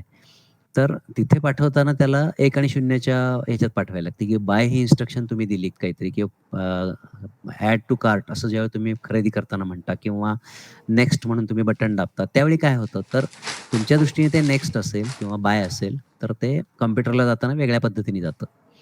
तर हे कोण करतं, तर हा प्रेझेंटेशन लेयर आहे. आता तुमच्या लक्षात येईल हे वाचताना, की सोप्या पद्धतीने म्हणजे काय आहे? अदरवाईज तुम्ही त्याचं वाचलं तर तुम्हाला मोठे 10-10 पानी एकेका याचे जे चॅप्टर्स असतात वेगवेगळे, की हा लेयरचं काम काय करतो, मग ते आत कसं होतं? हे खूपच आत क्लिष्ट आहे तो पार्ट. म्हणून आपण ते आता बघत नाही. पण थोडक्यात आपल्याला याच्यातून कल्पना येते, की म्हणजे काय असतं? तर प्रेझेंटेशन लेयर म्हणजे त्याचं लघुकरण करतात ते आणि छुप्या माहितीमध्ये रूपांतर करून त्याला क्रिप्टॉलॉजी म्हणतात. त्याच्यामध्ये जाऊन ते पुढे दिलं जातं. एवढंच करतो तो प्रेझेंटेशन लेयर. मग आता काही-काही सिस्टममध्ये असं असतं, की 7ही लेयर नसतातच. काही गोष्टी स्किप करून एकच लेयर दोन्ही कामं करतो. कारण त्या ॲप्लिकेशनची ती गरज नाहीये. मग कधी-कधी ते मर्ज होतात, की हे स्किप केलं जातं, ते नाही लागत. असं होतं. सेशन लेयर म्हणजे लागेल तसा पुन्हा-पुन्हा संपर्क करणं. तुम्ही अनेक गोष्टी एका वेळी वापरत असाल आणि बराच वेळ काही नसेल, तर तो संपर्क गेला असेल. पण तुम्ही आता परत तिथे आलात वापरायला, तर तुम्हाला कधी-कधी परत ऑथेंटिकेशन लागतं. कारण तुमचा टाईम आउट होऊन जातो. तर त्याला सेशन म्हणतात, की तुमचं ते आता टाईम आउट झालंय. तुमचं ॲप्लिकेशन काही बँकेचे वगैरे ॲप्लिकेशन असतात ते बंदच करतात. ते म्हणतात तुम्ही आता परतच करा पहिल्यापासून. पण काही ठिकाणी ऑफिसमधलेच काही ॲप्लिकेशन असतील, तर तिथे पूर्ण त्याला तोडून टाकायची गरज नसते. त्याला पुन्हा-पुन्हा जोडायची परवानगी देता येते. मग कधी-कधी युजर नेम तिथे तसंच राहतं. तुम्ही सेव्ह केलेला पासवर्ड पण राहू शकतो. तर ते त्या ॲप्लिकेशनचा भाग झाला. सगळे ॲप्लिकेशन तसं करू देत नाहीत तुम्हाला. म्हणजे जसं बँकेचं आहे, की ते तुम्हाला पासवर्ड नाही सेव्ह करू देत. तुम्हाला प्रत्येक वेळी द्यायला लागणार तो परत किंवा मग ओ-टी-पी असेल तर तो तुम्हाला येणार. तर हे जे आहे तर ते ऑथेंटिकेशन आणि ऑथरायझेशन ज्याला आपण म्हणतो, ह्या 2 पद्धती आहेत. ऑथेंटिकेशन म्हणजे आत जाण्याची परवानगी आणि ऑथरायझेशन म्हणजे त्यात बदल करण्याची परवानगी. आता बदल करण्याची परवानगी सुद्धा वेगवेगळी असते, की जसं ऑफिसमध्ये असतं आपल्या, की आत जायला सगळ्यांना ते स्वाईप कार्ड चालतं. पण आत गेल्यावर तुम्ही सर्व्हर रूममध्ये नाही जाऊ शकत. तिथे फक्त तुमचा ॲडमिनच जाणार किंवा काही ठिकाणी असे एरियाज असतात त्या कंपनीमध्ये, की जिथे ते कार्ड आहे ते काही ठिकाणी चालत नाही. बरोबर? किंवा कॅन्टीनमध्ये गेलात तुम्ही तर व्हिजिटर कार्ड चालवायचं नसेल तुम्हाला किंवा कुठल्याही एखाद्या एरियामध्ये व्हिजिटरला जाऊ द्यायचं नाही. तुमचा विशिष्ट काही जिथे व्यावसायिक तुमच्या गुप्त गोष्टी असतील, तर तिथे तुम्ही व्हिजिटरला नाही जाऊ द्यायचं. तर तसे जसे ॲक्सेस कंट्रोल असतात त्याला ऑथरायझेशन म्हणतात आणि ऑथेंटिकेशन म्हणजे जनरल पहिली परवानगी आत यायची. तर हे सगळं सेशन लेयरमध्ये केलं जातं. ट्रान्सपोर्ट लेयर जो असतो तो संपर्क प्रस्थापित एकदा झाला, की हा मुख्य भाग असतो त्याचा, की तुमचा पहिलं प्रस्थापित केलं तुम्ही काहीतरी, की काहीतरी पाठवताय तुम्ही, परवानगी मिळाली, तुम्हीच ते आहात. हे झालं एकदा, की मग देवाण-घेवाण करू शकणार आहे तुम्ही. काहीतरी तुम्हाला मिळणार आहे, तुम्ही काहीतरी पाठवणार आहे. पण असं होतं, की त्याचा वेग ठरवणं आणि तो नियंत्रित करायला लागतो. तो ट्रान्सपोर्ट लेयर करतो आणि हे खूप महत्वाचं आहे, की तुम्ही जर आता तुम्ही टेक्स्ट लिहिताय, काहीतरी चॅट करताय आणि तुम्ही एकदम चित्र पाठवलं किंवा तुम्ही एक व्हिडिओच पाठवला. आता हे सगळं त्याच चॅनलवर चालू आहे, की तुम्ही तुमच्या दृष्टीने तुम्ही कोणाशी तरी बोलताय, पण तुम्ही आधी टेक्स्ट करत होता आणि एकदम तुम्ही चित्र पाठवलं किंवा एक व्हिडिओ पाठवला, तर तो मोठा डेटा असतो. मग त्याला पॅकेट्सने त्याला ब्रेक करायला लागतं. शिवाय ब्रेक करून नुसतं चालत नाही, तर त्याचा वेग वाढवायला लागतो. मग त्याचा वेग वाढवायचा तर कोणाचा तरी कमी करायला लागतो. कारण पूर्ण नेटवर्क जर वापरत असेल, तर प्रायोरिटी कशाची आहे ते तो हा लेयर ठरवतो, की काय करायचंय, किती वेगाने पाठवायचंय, नाहीतर तो हळू पाठवतो. त्याशिवाय नियंत्रित म्हणजे काय, की ते जर गेलं नाही आणि मध्येच बंद पडलं तुमचं कनेक्शन, तर तो पुढच्या वेळी देताना पण ते बघतो, की अर्धवट गेलाय का मग परत पाठवा. हे जे निर्णय आहेत ते त्या ॲप्लिकेशनचे वेगळे असतात. मग ही पद्धत तुमच्या Android ॲप्समध्ये आणि ईमेलमध्ये आणि Skypeमध्ये किंवा अजून काय तुम्ही वापरत असाल ऑफिसचे मेल, या सगळ्यांमध्ये ती एकसारखी नसते. सो त्या पद्धती ठरवणं म्हणजे सॉफ्टवेअर डेव्हलपरचं काम असतं ते, आणि त्यासाठी ती जी आपण पहिली व्ही आकाराची सायकल बघितली हिरवी, त्याच्यामध्ये या सगळ्या गोष्टी येतात, की काय डिझाइन करायचं आणि कसं डिझाइन करायचं हे सगळं तिथे ठरवलं जातं. नेटवर्क लेयर जो असतो तो अचूक माहिती पोहोचवायचं काम करतो फक्त, की योग्य ठिकाणी आहे आणि ती अचूक माहिती पाठवली. तुम्ही तिथेच दिली बरोबर. एवढंच काम नेटवर्क लेयरचं. म्हणजे काय? आयपी ॲड्रेस येतो परत, की तुमच्या त्या ॲड्रेसलाच तो दिला. दुसरं आहे डेटा लिंक लेयर त्यानंतर, म्हणजे वरून दुसरा. त्यामध्ये गुंतागुंतीचा थर असतो, की डेटा पॅकेट जी आलेली आहेत मगाशी, की आपण एक व्हिडिओ किंवा चित्र पाठवलं आणि त्याची छोटी-छोटी पॅकेट केली. तर आता ती परत पहिल्यासारखी आणायची आणि त्यातल्या काही चुका असतील तर त्या परत मागवून दुरुस्त करायच्या, की हे मला नीट मिळालं नाहीये, ते पॅकेट परत पाठवा. म्हणजे काय असतं, येणाऱ्या प्रत्येक पॅकेटला एक ॲड्रेस असतो. तर तो परत मागवून घेतो, दुरुस्त करून देतो. आता हे वाटतं असं, की याला कितीतरी वेळ घालवेल तो, पण विदिन मायक्रो सेकंड्स ते झालेलं असतं. आपल्याला कळत पण नाही, की ते झालंय, पण होऊन जातं. अँड देन फिजिकल लेयर म्हणजे प्रत्यक्ष जोडलेली केबल्स. ठीक आहे. तर हे 7 लेयर्स आहेत. तर तुम्हाला मला वाटतं, की हे समजू शकेल, की हे सिंपल आहे अगदी, की असं असतं. म्हणजे तुम्ही काही कम्युनिकेशन करत असाल जगात कुठेही, कशानेही, तरी त्यामध्ये असे लेयर्स वापरलेले असतात. हे जस्ट माहितीसाठी आहे आणि ते थोडंसं थोडक्यात सांगायचा प्रयत्न केलाय. तर हा करण्याचा अजून एक उद्देश असा होता, की मराठी शाळांमध्ये जाऊन पण आता मला हे घेता येईल. सो पुन्हा एकदा पीडीपीसीचे धन्यवाद त्यासाठी, की हे आता आपल्याला अजून पुढे पण नेता येईल. पुढे जाऊन आता मोबाईल, इंटरनेट आणि नेटवर्क. तर 90 सालापर्यंत मी जसं म्हटलं तसं फक्त वायर्ड फोन, त्याचे मोडेम्स आणि वाईड एरिया नेटवर्कचे लॅन वगैरे सारखे होते त्या वरात कंपन्यांच्या. मायक्रो कंट्रोलर्स आणि मेमरीला लिमिटेशन होतं आणि रिसोर्सेस आणि शिकलेली माणसं नव्हती एवढी आपल्याकडे. तर 90 सालानंतर काय झालं, की या सगळ्या गोष्टी आल्या. पोर्टेबल डिव्हाइसेस आणि ऑपरेटिंग सिस्टम आल्या त्यात आता, की ज्या पोर्टेबल ऑपरेटिंग सिस्टम नव्हत्या आधी. विंडोजच होत्या फक्त, किंवा विंडोज पण 95 साली आल्या. त्याच्या आधी युनिक्स आणि डॉस अशा ऑपरेटिंग सिस्टम होत्या आणि सगळे मोठे-मोठे कॉम्प्युटर्स लागायचे तेव्हा. आता हे सगळं छोटं झालं आणि विथ कम्युनिकेशन आलं ते. त्यामुळे आता आणखी सोपं झालं ते. तर हे सगळे फायदे आले आणि क्लाउड आला, मग सेन्सर्स आले वेगवेगळे इंटेलिजंट, आणि वेगवेगळ्या नवीन तंत्रज्ञान आल्यामुळे आता हे सगळं पॉसिबल आहे आपल्याला. आणि या सगळ्यामुळे अजून काय झालं, की सिक्युरिटीची गरज आली. सगळ्यात महत्त्वाचं आता काय आहे, की याच्या नेटवर्कची सिक्युरिटी. त्याच्याबद्दल आपण पाहूया. तर आय-ओ-टी ॲप्लिकेशन्स मध्ये काय-काय बघायला लागतं. तर वायरलेस कम्युनिकेशन पाहिजे आता, कारण तुम्ही लांब डिस्टन्सला जाऊ शकत नाही. पण मग ते एकाच प्रकारचं असत नाही. कारण काही कम्युनिकेशनच्या पद्धती आहेत त्या तुमच्या 100 मीटरपर्यंतच चालतात. काही आहेत त्या 1 किलोमीटरपर्यंत चालतात आणि काही आहेत त्या तुमची गरजच अशी असते, की 500 किलोमीटरवर मला कळवायचं किंवा जगात कुठेही मला पाहिजे. मग तिथे काय करायचं? तर मग तिथे तुम्हाला एका पद्धतीतून दुसऱ्यामध्ये जायला लागतं. आणि मग म्हणजेच काय होतं, की एका सर्व्हरला पाठवा आणि त्या सर्व्हरमधनं काढून घ्या. हा सगळ्यात सोपा मार्ग. मग ते करायसाठी तुम्हाला पुन्हा दोन्हीकडे तुम्हाला ओळखणारी, म्हणजे तुमच्या सिस्टमला ओळखणारे काहीतरी दुसरे तिथे सॉफ्टवेअर असायला लागेल, किंवा तुमचा अजून एक डिव्हाइस असायला लागेल तिथे, की जो ती माहिती घेईल आणि दुसरीकडे पाठवेल. आणि पाहिजे तेव्हाच पाठवेल, पाहिजे तितकीच पाठवेल. हे सगळं तुम्हाला कळतं. आता त्या काय-काय पद्धती आहेत? तर आपण पटपट पाहूया त्या, की काय-काय बघायला लागतं आपल्याला कम्युनिकेशन बघायचं तर. तर डेटा रेट, किती डेटानी पाठवायचा आहे तुम्हाला, किती मोठा डेटा आणि काय रेटनी पाठवायचा आहे. किती नोड्स असू शकतात तुमच्या ह्याला, म्हणजे तुम्ही एक मास्टर पाठवणारे असाल, तर तुमच्या किती वेगवेगळ्या सिस्टम्स पाहिजेत तिकडे स्वीकारणाऱ्या. तर ती वेगवेगळी ॲप्लिकेशन्स असतात. त्याच्याबद्दलही आपण पाहूया थोडं. त्यानंतर लेटन्सी किती आहे, म्हणजे तुम्ही पाठवलंय तर त्याला स्लेव्हला ते कळलंय, की मला काहीतरी मिळालंय. तर ती जी लेटन्सी असते, एक तो उशीर होणार असतो त्याला, की रिस्पॉन्स टाईम असतो त्याचा. तो तुम्हाला किती फास्ट पाहिजे, हे बघायला लागतं कम्युनिकेशनमध्ये. त्याची रेंज किती आहे. तर आता तुम्ही इकडे बघाल तर जी-एस-एमला नो लिमिट, कारण जगात कुठेही तुम्ही एस-एम-एस पाठवू शकता. तर आपलं जे जी-पी-एस सिस्टम असते ती पण तशी असते, की सॅटेलाईट कम्युनिकेशननी होते आणि तुम्हाला जगात तुम्ही कुठेही मेसेजेसनी पाठवू शकता. किंवा तुम्ही एखाद्या व्हेइकल ट्रॅक करता, म्हणजे काय होतं, की तुमच्या ती जी मूव्हिंग व्हेइकल आहे, तो तुमच्या सॅटेलाईट थ्रू तुम्हाला पाठवत राहतो सर्व्हरला, की मी इथे आहे. आणि मग तुम्हाला कोणाचंही लोकेशन तिथे ट्रॅक करता येतं, जर त्यांनी लोकेशन तुम्हाला शेअर केलं असेल तर. त्यानंतर ते एक्सटेंड किती होऊ शकतं? तुमचं एखादं ॲप्लिकेशन आहे आणि आता तुमचा स्कोप वाढलाय तिथे जाऊन, की तुम्ही आधी एक 10 वर्षापूर्वी दिलंय काहीतरी आणि आता अजून तसंच चौपट वाढलंय ती कंपनी. मग ते वाढू शकतं का? तर ते नेटवर्क वाढू शकतं का? असं त्या नेटवर्कच्या बाबतीत कंपनी वाढणं वेगळं आणि त्या नेटवर्कचा स्कोप वाढणं, की आज 10च गोष्टींना जोडलंय मी, पण मला आता 150 गोष्टींना जोडायचं, तर असं होऊ शकतं का? हे बघायला लागतं. फ्रिक्वेन्सी बघायला लागते, काय फ्रिक्वेन्सी बँड त्यांनी वापरला आहे. कारण फ्रिक्वेन्सी बँड जगातले रिस्ट्रिक्टेड आहेत प्रत्येक ॲप्लिकेशनला, की आर्मीने कुठले वापरायचे, म्हणजे मिलिटरी पर्पजला काय, एंटरटेनमेंटला कुठले वापरायचे, हे सगळे फ्रिक्वेन्सी बँड ठरलेले आहेत. तर त्याप्रमाणे ते कुठल्या बँडमध्ये आपण सेन्सर वापरू शकणार आहे, हा एक महत्त्वाचा भाग असतो.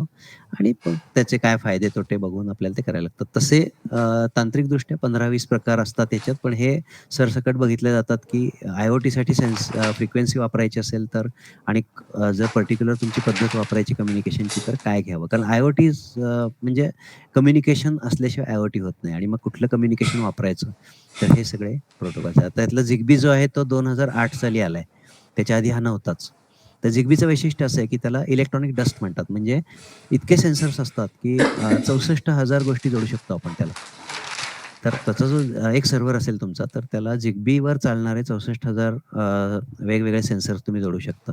आणि ते सतत तुम्हाला माहिती देत राहतात, की इथे टेम्परेचर किती आहे, किंवा एखाद्या मशीननी किती प्रोडक्शन काढलंय. तर एकाच कंपनीत तुम्ही 150-200 गोष्टी मोजून तुम्ही पाठवू शकता Zigbeeनी. आणि ते कुठे इतके छोटे असतात, की ते त्याला इलेक्ट्रॉनिक डस्ट म्हणलं जातं. म्हणजे कचऱ्यासारखे ते सेन्सर कुठेही असू शकतात, कुठेही बसतात, आणि ते वायरलेस कम्युनिकेशन ठरवून त्याप्रमाणे करायला लागतं, आणि हे सगळे एकमेकाला जोडता येतात परत. मग ज्यावेळी असं होतं, त्यावेळी जो मगाशी आपण म्हणलं 7 लेयर्स आहे, की जिथे तो डेटा रेट पण ठरवतो, किती जोरात भरभर डेटा पाठवायचा किंवा नाही. हे जे येतं त्याच्यामधून ते तिथे हे सगळ्या गोष्टी विचार करायला लागतो, की ज्यावेळी तुम्ही वेगवेगळ्या कम्युनिकेशनच्या पद्धती एकत्र आणत असता त्यावेळी. आता अजून एक MQTT नावाचा प्रोटोकॉल आहे, की त्याच्या डिटेलमध्ये आपण जास्त जाणार नाहीये. पण फरक काय आहे? IoT आणि ह्याच्यामध्ये फरक काय? तर आत्ता जे आपण जनरल कम्युनिकेशन करतो त्यामध्ये पूर्वी एक असं होतं, की क्वेरी रिस्पॉन्स असा एक प्रकार होता, की काय करायचं, की तुमचा कॉम्प्युटर कोणाला तरी सर्व्हरला विचारतोय, की ह्याची किंमत किती आहे? स्टोअरमध्ये किती गोष्टी आहेत? किंवा आजचं प्रोडक्शन काय झालंय? असं विचारण्यापेक्षा तुम्ही क्वेरी रिस्पॉन्सच्या ऐवजी पब्लिश सबस्क्राईब असं म्हणतात त्याला. म्हणजे काय होतं, की तुमचा युनिट पब्लिश करू शकतं, किंवा ते सबस्क्राईब पण करू शकतं, किंवा दोन्ही पण करू शकतं. तर म्हणजे काय होतं, की आता तुम्ही ट्वीट करता. तर ट्वीट हा पब्लिश सबस्क्राईब मोड झाला. म्हणजे ते जे तुम्हाला फॉलो करतात त्यांना तुमचा ट्वीट दिसतो, किंवा त्यांना नोटिफिकेशन जातं, की ह्याने काहीतरी ट्वीट केलंय तुम्हाला. बरोबर. तर ही पद्धत आहे ती IoTची पद्धत आहे. तर IoTसाठी Twitter वगैरे पण सर्रास वापरला जातो, की एका साईटवर असतं ती माहिती, आणि ती ट्वीट केली जाते, आणि Twitterवरनं ती घेऊन परत कॉम्प्युटरला पण आणता येते. अशी पण पद्धत आहे. सो हे जे कोणी पब्लिश सबस्क्राईब मोड वापरतात, तर तो पब्लिश पण करतो, आणि सबस्क्रायबर असतो तो सबस्क्राईब करतो. फक्त त्यालाच मिळते. मग हे सबस्क्रिप्शनचं जे अथॉरिटी आणि ऑथेंटिकेशन आहे, ते जो देणार आहे तो ठरवू शकतो, की कोणाकोणाला द्यायचं. मग तो पब्लिश केल्यावर सगळ्या जगालाच दिसेल. पण जर काही माहिती तुम्हाला ऑथेंटिकेशननी सबस्क्राईब करायची असेल, तर ती करता येते. हा ह्याच्यामध्ये फरक आहे. पूर्वी असं होतं, की क्वेरी रिस्पॉन्समध्ये तुम्ही काहीतरी विचारायचंय, आणि त्याच्यामधली असलेली माहिती तो काढून तुम्हाला रिस्पॉन्स देणार, की हे असं आहे, किंवा ही किंमत, याची व्हॅल्यू एवढी आहे, किंवा हा एवढ्या नंबर्स अवेलेबल आहेत. हे जे होतं त्याच्याऐवजी विचारण्याआधीच तो पाठवून देतो. म्हणजे काय होतं, की मी स्टोअरमध्ये किती माल आहे, किती किती कंपोनंट उरलेले आहेत, हे सांगण्यापेक्षा स्टोअरनीच पब्लिश करत राहायचं, की आता एवढे उरलेत. मग 4 वेगवेगळे डिपार्टमेंट्स आहेत, की पर्चेस आहे, प्रोडक्शन प्लॅनिंग आहे, प्रत्यक्ष प्रोडक्शन आहे. ह्या सगळ्या लोकांनी सबस्क्राईब केलं असेल, तर त्यांना आधीच कळत जातं रोजच्या रोज, की आज सकाळी आल्यावर स्टोअरमध्ये किती उरलेत ते पार्ट्स, की जे माझे क्रिटिकल पार्ट्स आहेत. मग हे पार्ट्स किती आहेत, त्या सगळे पार्ट्स करायची गरज आहे का? नाही. नाही. मग 2,000 पार्ट लागत असतील मला, तर सगळे करायची गरज नाहीये. स्क्रू आणि नटबोल्ट्स तुमच्याकडे खूप असतात पोत्यानी. पण तुम्हाला जे पर्टिक्युलर क्रिटिकल पार्ट्स आहेत, की जे बाहेरून ऑर्डर करायला लागणार आहेत रेग्युलर, किंवा त्याची किंमत जास्त असते, इन्व्हेंटरी परवडत नसते. तर ही जी ॲक्युरसी येत जाते. आता तुमच्या इन्व्हेंटरी वगैरे म्हटल्यावर लक्षात येईल, की तुमचे पैसे अडकतात त्यामध्ये मग. तर ते तसं होऊ नये म्हणून जस्ट इन टाईम जे आहे, तर ते आणण्यासाठी याचा खूप उपयोग होतो, की तो पब्लिश करत राहतो. जी महत्त्वाची माहिती आहे ती त्यांनी पब्लिश करायची. कुणी सबस्क्राईब करायची हे ठरलेलं असतं. आणि हे सगळं करणारा एक MQTT ब्रोकर असतो, तो पण एक IoT डिव्हाइस आहे. तो पण एक एम्बेडेड सिस्टम आहे, की जो ही माहिती घेतो आणि ज्याची त्याला पोहोचवतो. हे महत्त्वाचं आहे. कारण हे जे सबस्क्रायबर आहेत, ते वेगवेगळ्या कंपन्यांकडून मी घेतलेले असतात. त्यामुळे त्या कंपन्या कम्युनिकेट तर करू शकतात ते डिव्हाइसेस, पण त्यांचं ऑथेंटिकेशन कोण करणार? म्हणून एक MQTT ब्रोकर असतो, तो ज्याने ऑथेंटिकेट करायचं, ऑथराईज करायचं, त्या कंपनीनी हा ब्रोकर ठेवलेला असतो मध्ये, आणि तो ठरवतो, की कोणाला काय घेऊ द्यायचं. कारण पब्लिश तर सगळंच केलेलं असतं, पण सगळ्यांसाठी नसतं. म्हणून ब्रोकर ते काम करतो की कोणाला काय द्यायचं. ठीक आहे. तर हा मुख्य फरक आपल्या आय-ओ-टीमध्ये आणि जुन्या कम्युनिकेशन पद्धती आहेत. त्याला क्वेरी रिस्पॉन्स म्हणायचे किंवा थेट डेटा सेव्ह करायचा कुठेतरी आणि मग तो कोणीतरी वापरायचा ऑथेंटिकेशन अशी माणसाने वापरायची पद्धत पण होती यांत्रिकीकरणापेक्षा. आणि इथे आहे की सबस्क्राईब पब्लिश मोड हा त्याचा महत्त्वाचा आहे. आणि ह्या एम-पी-पी-टी हा एक पद्धत झाली. अशा अजून अनेक पद्धती आहेत की ज्या आत्ता आपण बोलत नाहीये त्याच्याबद्दल. पण एक असं बघितलं की हे कसं काम करतात तर तुम्हाला दिसेल की एकाही डॉटेड लाईननी दाखवलंय की त्यांनी सबस्क्राईब केलंय त्याला. मग हा पब्लिश करतोय. पण मग ते पब्लिश नाही का करत? तर ते पण करतात. सो सगळेजण पब्लिशर असू शकतात आणि सगळेजण सबस्क्रायबर असू शकतात आणि ते ब्रोकर ठरवतो की कोणाला काय द्यायचं. सुरक्षितता येते त्यात की मग कुणाला काय द्यायचं म्हणलं तर कुणाला काय नाही द्यायचं हे पण माहिती पाहिजे आणि म्हणून डेटा सुरक्षितता, सायबर सिक्युरिटी ज्याला म्हणतात, तो आता एक मोठा रिक्वायरमेंट आहे ज्याचं आत्ताच आम्ही पेटंट टाकलंय माझ्या कंपनीनी. माझ्या एक टीममधला इंजिनिअर आहे त्यांनी ते तयार केलंय आणि आम्ही आता पेटंट फाईल केलाय तो. तर पूर्वीच्या पद्धतीने कसं होतं की ईमेल असतो तुमचा. तर ईमेल तुम्ही करता त्यावेळी तुमचा आणि ज्याला मिळाली त्याचा पासवर्ड वेगवेगळा असतो. पण जिथे असा डेटा असतो की जिथे एका कंपनीचं आहे काहीतरी की जिथे एका माणसाचं काही नाहीये. तर तिथे काय होतं की कंपनीची महत्त्वाची माहिती आहे. मग ही इथून जाते आणि तिकडे मिळते. दुसऱ्या लोकेशनला किंवा दुसऱ्या प्लांटमध्ये ती माहिती गेली. तर ती माहिती द्यायला तिथे पण तीच की वापरली असते. म्हणजे पासवर्ड म्हणू आपण सध्या किंवा पासवर्डच असतो असं नाही, ते वेगवेगळ्या प्रकारे असेल. तो कोड असेल, क्यूआर कोड असेल, काही असेल. सो ह्या कोड त्यांनी त्यामध्ये टाकून ती तिकडे पाठवली. सायफर टेक्स्ट म्हणजे काय की तो किल्ली टाकल्यावर त्याचं जे काही होतं त्याला सायफर टेक्स्ट म्हणतात. म्हणजे मी पॉइंटर वापरतो इथे. तर ही जी माहिती आहे तुमची त्याच्यामध्ये ती एन्क्रिप्ट केली आहे आणि त्यामुळे त्याचं स्वरूप बदललं आणि ती दुसऱ्याने वाचली तर त्याला कळत नाही. म्हणजे इथे जी आहे ही माहिती जर अटॅक करायचा प्रयत्न केला तर ही मिळाली आणि कुणाचाच काही उपयोग होत नाही त्याला. पण इकडे ती मिळाली की ही किल्ली त्याला माहिती असते. त्यामुळे ती टाकली किंवा त्या सॉफ्टवेअरनी त्याच्यावर काम केलं की ती मूळची तुम्हाला मिळून जाते. एक उदाहरण द्यायचं तर आपण बँक अकाउंटचं देऊ शकतो, की बँक अकाउंट तुम्ही क्रिएट केलंय तर तुम्हालाच तुमचा बॅलन्स कळायला पाहिजे. तर दुसऱ्याने कोणी घेतला तर तो मीन टाईममध्ये जर कोणी घेतला तर त्याला सायफर टेक्स्ट दिसेल इथे. म्हणजे काही नाहीये त्याला, नुसते वेगवेगळे आकडे दिसतील फक्त आणि कोणाचं काय अकाउंट आहे आणि त्यात काय बॅलन्स आहे, कुणी काय कोणाला पाठवलं हे काही कळणार नाही. पण इकडे आल्यावर मात्र तुम्हाला व्यवस्थित स्टेटमेंट दिसेल. तर कारण ती किल्ली दोघांची एकच वापरली आहे. दुसरा प्रकार आहे तो असा आहे, की तुमचा जो टेक्स्ट आहे तर तुम्ही त्यावेळी ओ-टी-पी जनरेट करता आणि ही किल्ली असते ती तुम्हाला आधी नसते. म्हणजे ही तर असतेच काळी, पण ही एक अजून एक पिवळी किल्ली पण येते ज्यामध्ये, की जो ओ-टी-पीच्या फॉर्ममध्ये येते. त्यामुळे तुमचा जो अटॅकर असतो त्याला काही मिळत नाही मध्ये. कारण ती फक्त तुमच्या ऑथेंटिकेटेड डिव्हाइसला येते. कधी-कधी आपल्याला असं वाटतं, की काय कटकट आहे, की मला पासवर्ड देऊन का नाही येतंय सगळं? तर तुमच्या सुरक्षिततेसाठी ते केलेलं असतं, की अजून एक पद्धत म्हणजे त्याला टू वे किंवा अशी सिक्युरिटी म्हणतात. तर ती 2 गोष्टींनी ती व्हॅलिडेट केली जाते आणि त्यामुळे तुमच्याच मोबाईलला ते येते आणि मगच ते उघडतं गोष्ट. अशी एक पद्धत असते. सो सुरक्षिततेचे प्रकार वेगवेगळे आहेत आणि एक सुरक्षिततेबद्दल असं महत्त्वाचं म्हटलं जातं, की अ, ही जी सायबर सिक्युरिटी आहे, ती जोपर्यंत ब्रेक होत नाही तोपर्यंतच ते सुरक्षित असतं. कारण हॅकर लोकं जे असतात ते सतत प्रयत्न करत असतात. हॅकिंग का करावं कोणी? तर काही लोकं गंमत म्हणून करतात.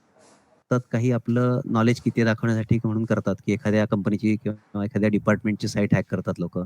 एथिकल हॅकिंग हा एक वेगळी ब्रांच आहे. सो ते एक वेगळेच प्रकार आहेत त्याचे. पण नुकसान करणं हा मुख्य असू शकतो त्याचा, की समोरच्या पार्टीचं किंवा एखाद्या देशाचं नुकसान करणं हा प्रकार असतो. म्हणून ते सुरक्षितता महत्त्वाची असते. आणि हे आय-ओ-टीला येणारं एक मोठं चॅलेंज आहे सध्या. तर आय-ओ-टी आज आणि उद्या जर बघायचं झालं आपण, की कसं सुरू झालं आणि पुढे काय होईल?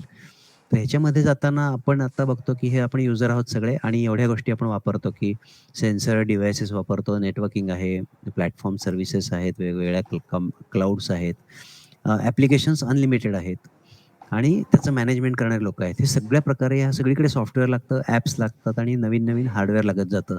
जुनं हार्डवेअर टाकून द्यायला लागतं, नवीन बनवायला लागतं. ह्या सगळ्या ज्या गोष्टी आहेत, यामध्ये एक आय-ओ-टीने आपल्याला खूप मोठे क्षमता जशी आली आहे तसं आपल्याला मनुष्यबळ पण खूप लागणार आहे. आणि हे स्वस्त होत चालल्यामुळे ॲक्सेप्टन्स वाढलाय त्याचा. म्हणजे आज आफ्रिकन देशांमध्ये सुद्धा अगदी सहजपणे किंवा छोट्या-छोट्या देशांमध्ये की जिथे शिकलेली लोकं नाही आहेत, ते मोबाईल जितक्या सहजतेने वापरतात, तितकंच ॲप्स पण वापरायला लागले आणि प्रत्येक गोष्ट ॲपला जोडल्यामुळे ते सोपं झालंय, की ॲप हे इतक्या फास्ट पसरले मागच्या 10 वर्षात, की कुणाला काही कळत नसलं तरी त्याला मोबाईल वापरणं कळतं.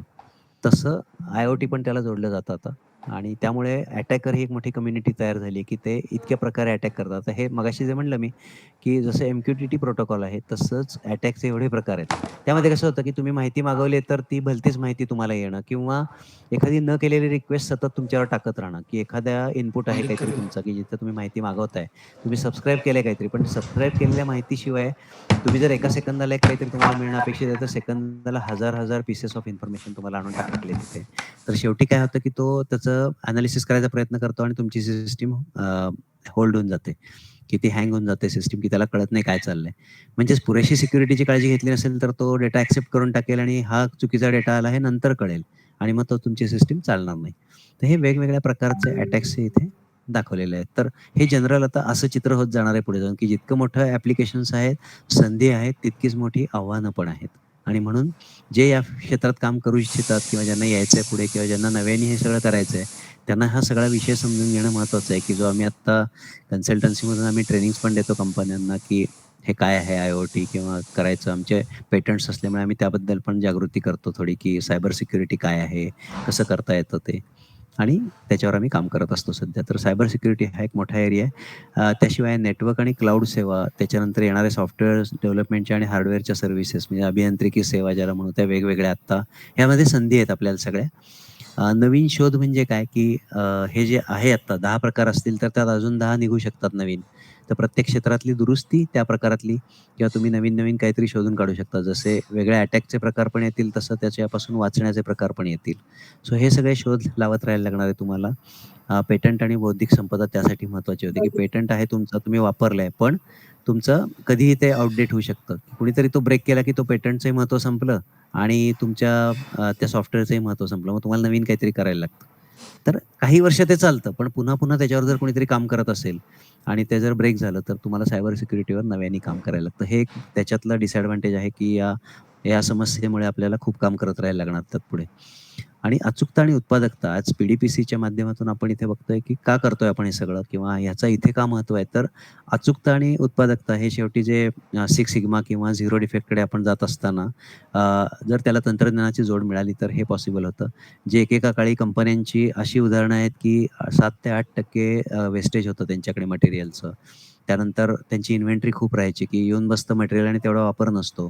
कारण त्यांना असं सांगितलं जातं, की हे मार्केटला नंतर मिळणार नाही, तुम्ही घेऊन ठेवा किंवा तुम्ही 1000 घेतलेत तर तुम्हाला स्वस्तात मिळेल. पण आता कसं करतात, की 1000 घेतले ठीक आहे, पण तुम्ही आम्हाला रोज 15च लागतात, तर तुम्ही 1000ची ऑर्डर देतो आम्ही, पण तुम्हाला दररोज तुम्ही 15च गोष्टी आणून द्या आम्हाला. आणि मग हे जे आता IoTमुळे आलंय, की तिकडे किती झालंय, मग त्याप्रमाणे ते तिकडे करायला घेतात. की आज तुमचं संपवत चाललाय तुम्ही, कधी तुमचा जास्त वापर झाला, तर ते तुमच्या सप्लायरला कळतं, की ह्यांचा जास्त वापर झालाय. ते लगेच बोलतात आणि ते वाढवतात तिकडे. तर हा जो डेटा आहे, हा तुमचा डेटा काही तुम्ही शेअर करू शकता तुमच्या सप्लायर्सला, की त्याप्रमाणे तुम्ही बघा बाबा तुमचं, की आम्ही असं करतोय आणि ही माहिती तुम्हाला उपयोगी ठरू शकते, की ज्याने तुम्ही आम्हाला सर्व्हिस अजून चांगली देऊ शकाल. हे एकमेकांना आता आदान-प्रदान माहितीचं होऊ शकतं आणि त्यामुळे अचूकता आणि आपली उत्पादकता वाढू शकते. तर ह्या गोष्टी आत्ताच्या ह्याच्यामध्ये होत्या. सो एक गोष्ट मी इथे जस्ट दाखवतोय, याच्यात आत्ता महत्त्व नाहीये काही आणि आपण प्रश्नोत्तरांकडे जाऊ. सो आज जे मला सांगायचं होतं यातून ते इथपर्यंत होतं. आता तुमचे प्रश्न असतील तर विचारू शकता आपण. सर आपल्याला ह्याच्यामध्ये आलेला क्वेश्चन की ॲग्रीकल्चरमध्ये IIoTचं कसं आहे? इनसाईट. हं, हं. ओके. तर ॲग्रीकल्चरमध्ये. ॲग्रीकल्चरमध्ये पण IIoT आलेलं आहे. मुळात कसं आहे, की हे जे सगळं IoT फ्रेमवर्क आहे, ते सेन्सर्स, त्याच्यामधली एक एम्बेडेड सिस्टम आणि त्याच्यातून काहीतरी कंट्रोल करायचं आहे. तर ॲग्रीकल्चरमध्ये जे मोठे आहेत, तर ऑस्ट्रेलिया किंवा अमेरिके किंवा युरोपच्या शेती वेगळीच आहे सगळी. ते मोठ्या स्केलवर त्यांनी तेव्हाच सुरू केलं होतं पूर्वी, की ड्रोननी फवारणी वगैरे. पण आता आमच्याकडे सांगली, साताऱ्याला पण हे सुरू झालंय, की ड्रोन वापरून फवारणी करणं किंवा मोजून मापून पाणी देणं, हे सगळं ड्रिप इरिगेशनला कंट्रोल आलं. हे सगळं IoTचाच भाग आहे, की ड्रिप इरिगेशन तुम्ही पाहिलं असेल, की आज मी गच्चीतल्या बागेत पण माझ्या ड्रिप इरिगेशन केलंय. पण मी अजून IoT नाही वापरलंय तिथे. म्हणजे काय होतं, की तुम्ही इरिगेशन केलं तर ते पाणी दिलं तुम्ही शेताला, तर ते थेंब-थेंब पडत राहील जाईल त्यात. पण किती पाहिजे त्याप्रमाणे पण तुम्हाला कंट्रोल करता येतं ते. म्हणजे वेगवेगळ्या ठिकाणी तुम्हाला ते टायमर्स टाकून ते तुम्हाला मोबाईल ॲपनी करता येतात. पूर्वी काय व्हायचं, की शेतकरी रात्री उठून पाण्याला जायचा किंवा आमच्याकडे ग्रामीण भागामध्ये मी पण तिकडूनच येतो, सांगली जिल्ह्यातून. तर ग्रामीण भागात जे शेताला पाणी द्यायला जायचं, तर दिवसभर लाईट नसतात म्हणून पाणी नाही द्यायचं आणि रात्री कधीतरी दिवे येतात तुमचे. मग तुम्ही जाऊन शेतात पंप चालू करायचा. मग तिथे साप वगैरे असतात शेतामध्ये किंवा जाणं एकूणच अवघड होतं. मग नुकसान होतं शेतकऱ्यांचं. आताच्या ह्याच्यामध्ये असं आहे, की सिंगल फेजिंग प्रिव्हेंटर असतो एक. तर तो एक फेज जर गेली, तर तुमची मोटर जळू शकते. मग तो सिंगल फेजिंग प्रिव्हेंटर पण करतो. तुमची पॉवर गेली असेल, तर आधी किती दिलं होतं ते लक्षात ठेवतो. कुठे पाणी दिलंय, कुठे नाही द्यायचं, कुठल्या ठराविक भागात द्यायचं. म्हणजे जास्त कमी पण होऊ देत नाही. असलेलं पाण्याचं नियोजन करणं, त्याच्यामध्ये खतं मिसळायची असतील तर ते करणं, फवारणी करणं, हे सगळं आता आय-ओ-टीनी होतं. यापुढे जर यांत्रिक पद्धतीने शेती असते जिथे काही ठिकाणी आहे, आता जॉन डिअर सारख्या कंपन्यांनी शेतीची उपकरणं पण काढली आहेत. ते 100 वर्षापासून अमेरिकेत करतायत. भारतात पण थोडं यांत्रिकीकरण आलंय. जसं की ऊस तोडणीला आता यंत्र वापरतात.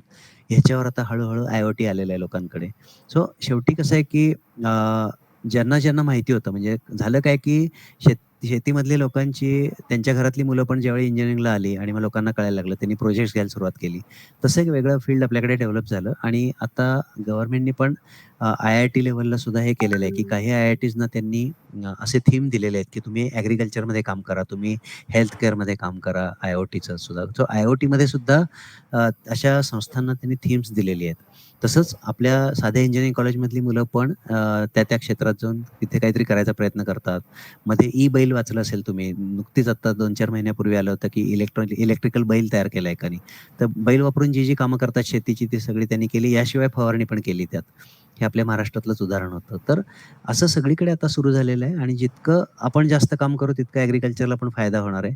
नुकसान टाळणं, एफिशियन्सी वाढवणं आणि अचूक माहिती मिळणं, या सगळ्या गोष्टी ज्यावेळी येतील त्यावेळी आपला नॅचरली फायदा होतो. नुकसान कमी होऊन फायदा होतो किंवा वेळ वाचून फायदा होतो. काहीतरी आपला फायदाच असतो त्यामध्ये.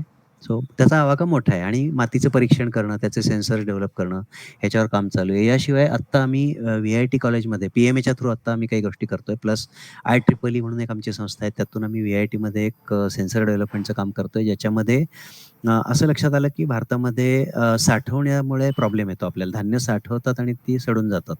तर ते का होतं, तर ह्युमिडिटी प्रत्येक ठिकाणी वेगळी असते. तर त्या धान्याच्या ह्याच्यामध्ये सेन्सर्स ठेवायचे, की जे पूर्वी काढून बघायला लागायचे. आता खाली जर गेले ते मोठ्या स्टोरेजमध्ये, तर ते आता कम्युनिकेट करणारे सेन्सर्स आलेले आहेत, की जे ब्लूटूथनी किंवा RFनी तुम्हाला कम्युनिकेट करतील बाहेर आणि ते तुम्हाला सांगतील, की इथे टेम्परेचर आणि ह्युमिडिटी वाढलेली आहे एखाद्या एरियामध्ये किंवा इथे खराब व्हायला लागलंय धान्य. हे आता कळतं आपल्याला. सो मोठ्या-मोठ्या गोडाऊन्समध्ये किंवा शेतकऱ्याला त्याच्या घरात सुद्धा बसवता येणारे छोटे सेन्सर्स डेव्हलप करायचं प्रोजेक्ट आता आमच्याकडे चालू आहे व्ही-आय-टीमध्ये.